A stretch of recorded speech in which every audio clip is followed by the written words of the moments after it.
The zombies in this film, released in 2025, are not just fast, but so fast that they can catch a running airplane within minutes.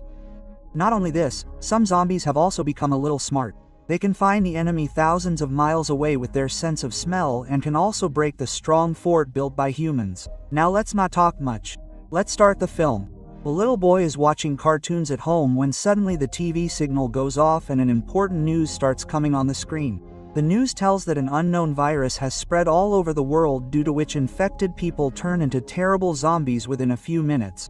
This virus spreads very fast and many cities have been destroyed. The boy is watching all this carefully when suddenly a sound comes from the room upstairs. He goes upstairs with fear and looks and finds out that it was a joke of his elder sister. Then he gets a video call from his father, who is on duty outside. He is asking his wife and children to go to their relative's house away from the city, as the zombie virus has spread in this city as well. Little girl Abby smiles seeing her father's lucky bracelet made by him.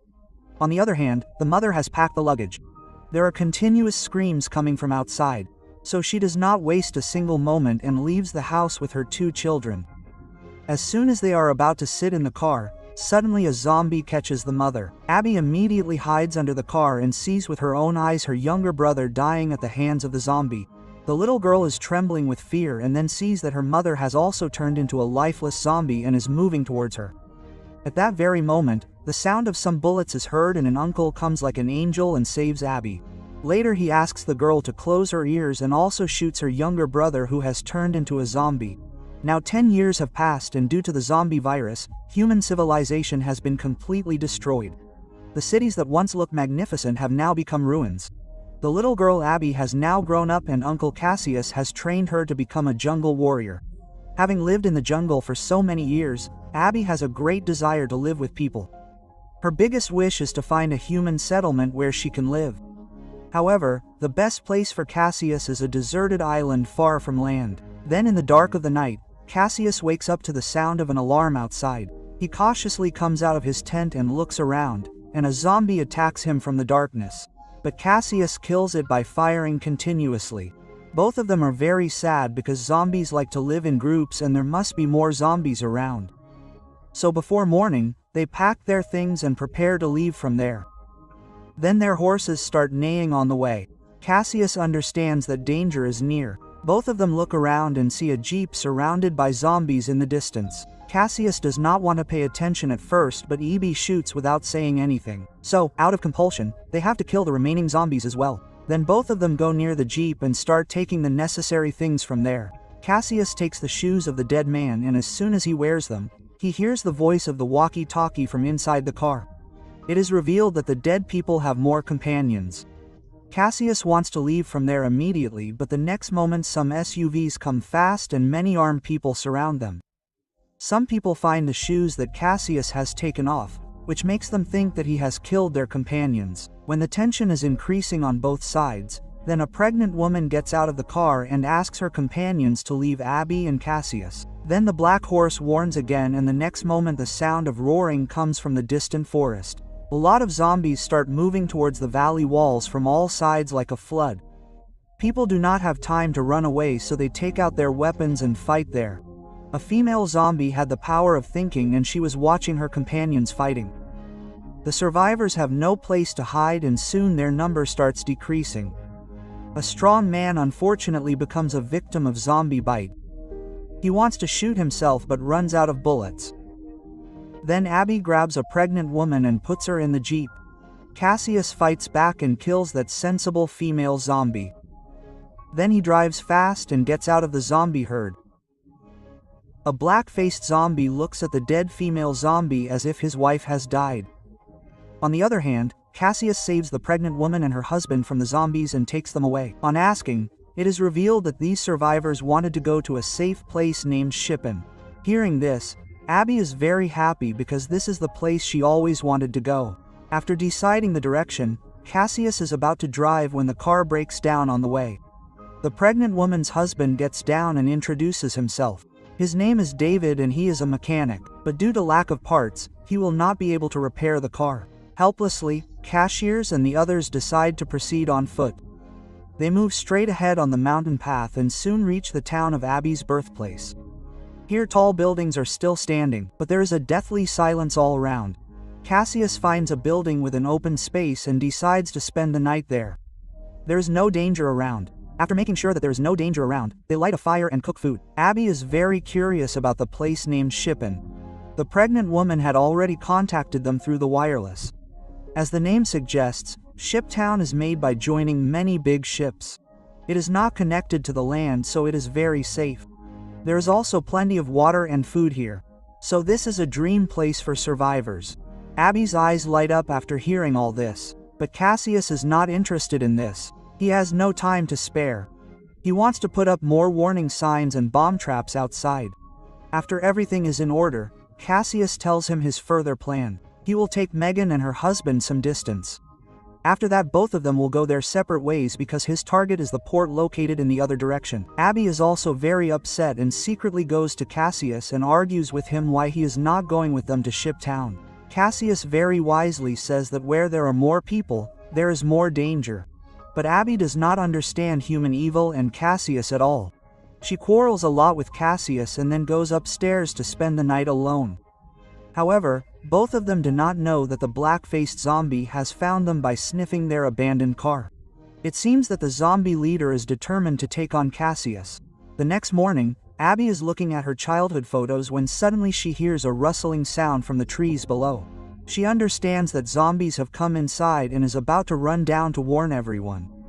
But she finds zombies on the way. However, she reacts very quickly and dodges a zombie chasing her.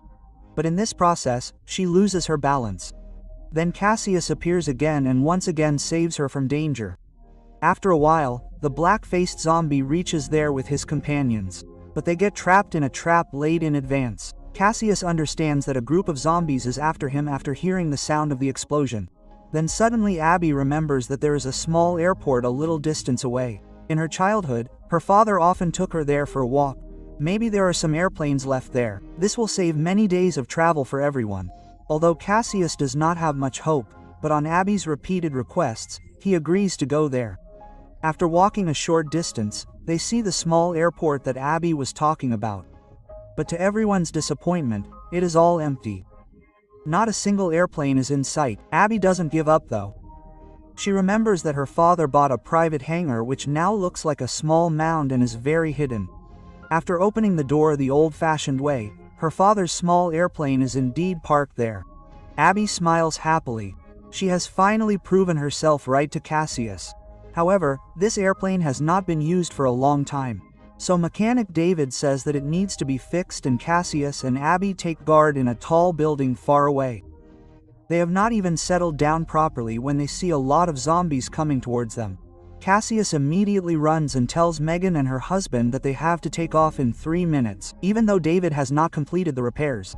Seeing the zombies approaching, Abby manages to start the plane with the help of her hazy memories, leaving all thoughts aside. However, by then, a lot of zombies have reached the runway. They are moving at the speed of a sprinter and are almost about to catch up with the plane. Then Cassius shoots a climbing zombie and Abby finally gets the controls and flies the plane smoothly into the air. The black-faced zombie king looks up at the sky and has many expressions in his eyes. Everyone on the plane is very happy because they will soon reach Shiptown directly, but the next moment smoke starts coming out of the tail of the plane and then it starts falling straight to the ground. Thankfully, they are very lucky. The plane was not at a high altitude and it had slowed down due to several collisions. The 4 people only get minor injuries, but the plane is no longer usable. They have to proceed on foot. They reach an abandoned railway station.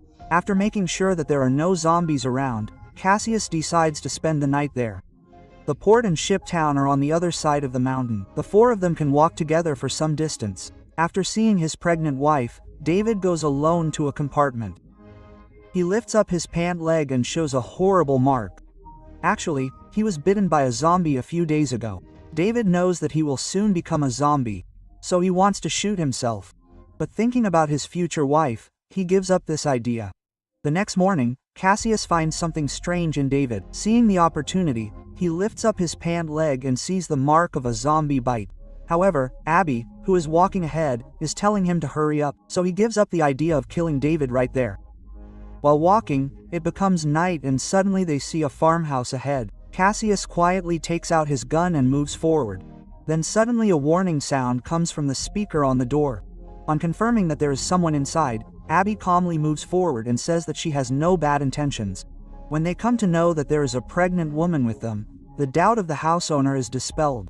After collecting all the weapons, the old man hospitably invites everyone inside the house.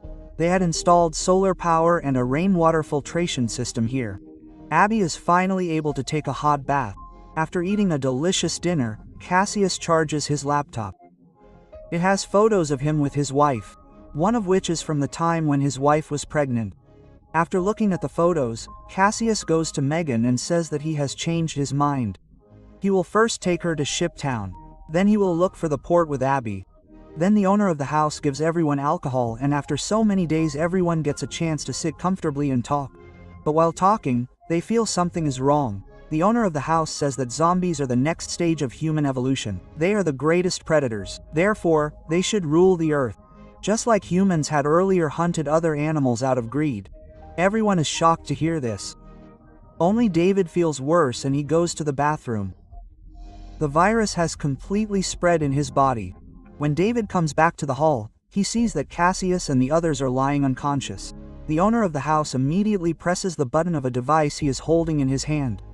David suddenly feels very weak and falls on the ground. When David wakes up again, he sees that he and his companions have been hanged. Actually, the owner of the house had mixed an anesthetic in the alcohol, and that man was actually a scientist. After many years of research, he has made a special device that can control the behavior of zombies with low-frequency signals, and Cassius and the others trapped in the trap are the objects of his experiment. After saying all this, the scientist opens the door of the cage behind. His wife is locked in it, who has already become a zombie. He turns the switch and sees that the zombie really attacks Cassius. But David breaks the rope with the power of the virus and also ignores the control of the device and saves Cassius and the others who are tied up. The owner of the house senses the danger and runs away and soon disappears from sight. Cassius does not want to stay there any longer. He finds a car outside and takes everyone towards the dense forest. But the owner of the house is not going to give up so easily. He controls the zombie herd with his device and makes them chase him. Cassius keeps increasing the speed of the car, but the road ahead was closed. Now they have no choice but to escape on the bike. David knows that he does not have much time, so he decides to stay behind and stop the zombies. After talking to his wife, he musters courage and enters the zombie herd. However, this stops the zombies' pursuit only for a short while. Cassius fights back with Megan in his arms. When the zombies are about to reach them, they suddenly see a human checkpoint. Abby understands that this is Shiptown. The guards at the post immediately take out their guns and start killing the attacking zombies after hearing the sound. The black-faced zombie stops his companions from moving forward because there is a water path ahead and they cannot cross it. After a while, Cassius and the others reach the middle of the camp by boat. Megan was about to deliver and needed immediate treatment.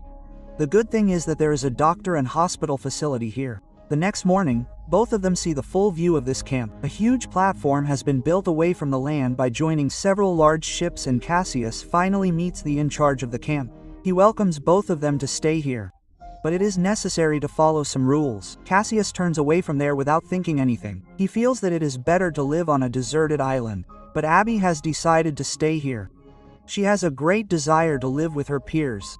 Both of them have a big fight over this matter. Then the doctor comes and tells that Megan has given birth to a daughter.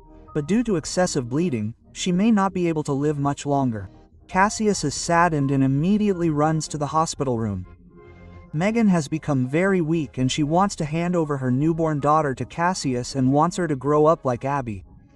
Thinking about his dead wife, Cassius finally agrees to Megan. He knows that now another responsibility has come on his shoulders. On the other hand, Abby has a lot of fun for the first time by roaming around with a handsome boy. She had never imagined that so many people can sit together and drink alcohol and dance to beautiful music. Therefore, her intention to stay here becomes even stronger. After the fun, Abby accidentally sees that handsome boy secretly going to a cabin. She goes inside curiously and looks inside and finds that the cabin is full of wires and bombs. A wireless switch is glowing separately. Then that boy comes running and tells that they have planted bombs under the ship town. If this place is ever in danger, people will escape through the secret passage and blow it up, but neither of them has any idea that this day will come so soon. The mad scientist's anger is not calmed and he joins hands with the black-faced zombie king through his control device. With the scientist's help, Shiptown's natural water defense is rendered useless. A lot of zombies soon enter the Shiptown camp from underwater or with the help of boats. Many of the people who survive the sudden attack are killed instantly, and those who have nowhere to hide end up becoming zombie food. Cassius is worried about Abby and goes looking for her in the opposite direction of the crowd. He moves forward killing zombies and finally finds her fighting on the deck. Perhaps in excitement he accidentally bumps into a zombie and falls down. The scientist who wanted revenge now appears. He finally gets a chance to take revenge. But Cassius does not give up. He grabs the scientist's hand and hits it hard, causing the fragile device to break instantly. The poor old scientist soon falls prey to the zombies after losing his power to control the zombies. The good thing was that the camp already had an escape route. Many survivors reach the other side of the river through a tunnel. When they are about to activate the bomb, the handsome guy tells them to wait because Abby is still on the boat. Cassius kills the zombie king with an oar while running away. Abby accidentally sees a bracelet on the zombie's hand. Isn't it the one she made for her father with her own hands? But the girl does not have time to think and Cassius forcefully pulls her into the tunnel. The handsome guy immediately presses the wireless remote when he sees the two running away and the entire ship immediately turns into a fireball. However, the fight is not over yet. The camp leader comes out holding his neck because he was bitten by a zombie in the fight. Before the virus spreads, a black-faced zombie attacks him. Surprisingly, the zombie king also survived the blast. Cassius immediately steps forward and confronts him. Abby picks up a gun from the ground and recognizes that the zombie king standing in front of her is her father. But he was killing Cassius, who raised her. So Abby finally decides and shoots the black-faced zombie king. After all, he is no longer her father. Cassius takes the survivors and looks at a deserted island in the sea, and they decide to establish a new human colony there. There is no doubt that the female zombie that Cassius killed last time was Abby's mother. All that can be said is that the entire story of the film was full of coincidences. If you like the story, then do like and comment on the video.